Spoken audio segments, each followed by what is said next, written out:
수능이 140여일 남았습니다. 한두 문제가 잘못됐다면 그 부분을 조용히 손을 보면 됩니다. 그런데 왜 대통령이 그렇게 시끄럽게 하십니까? 킬러 문제를 배제하겠다. 그동안 킬러 문제도 공교육 내외에서 출제가 되었습니다. 킬러 문제를 배제하고 어떻게 문제를 내겠느냐?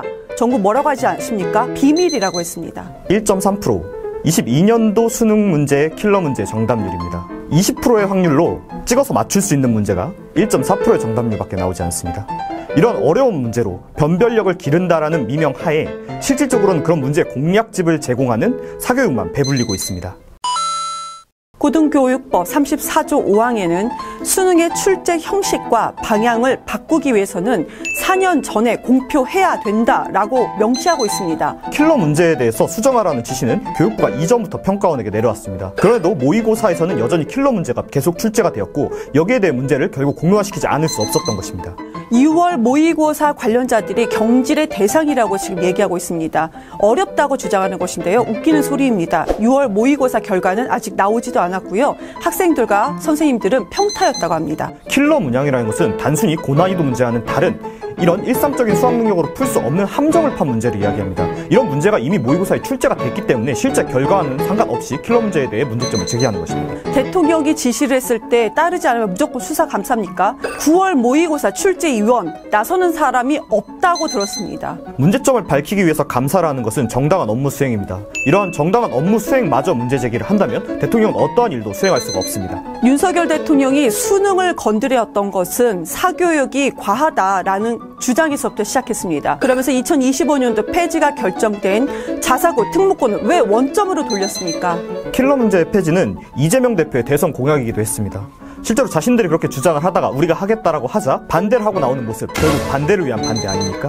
자사고와 특목고가 폐지되지 않으면 사교육비는 훨씬 더 많이 들어갑니다. 중학생의 경우 일반고 진학을 공부할 경우에는 40만 원대 학원비가 들어가는 반면 특목고 자사고는 70만 원대입니다. 사교육비 얘기를 하시니까 하는 얘기입니다. 실제로 김대중 노무현 정부 때 시작됐던 수시제도로 인하여 이전에는 돈만 있으면 됐던 것이 부모가 돈과 인맥까지 있어야 하는 수시제도로 변질되었습니다. 여기에 대한 반성부터 하십시오.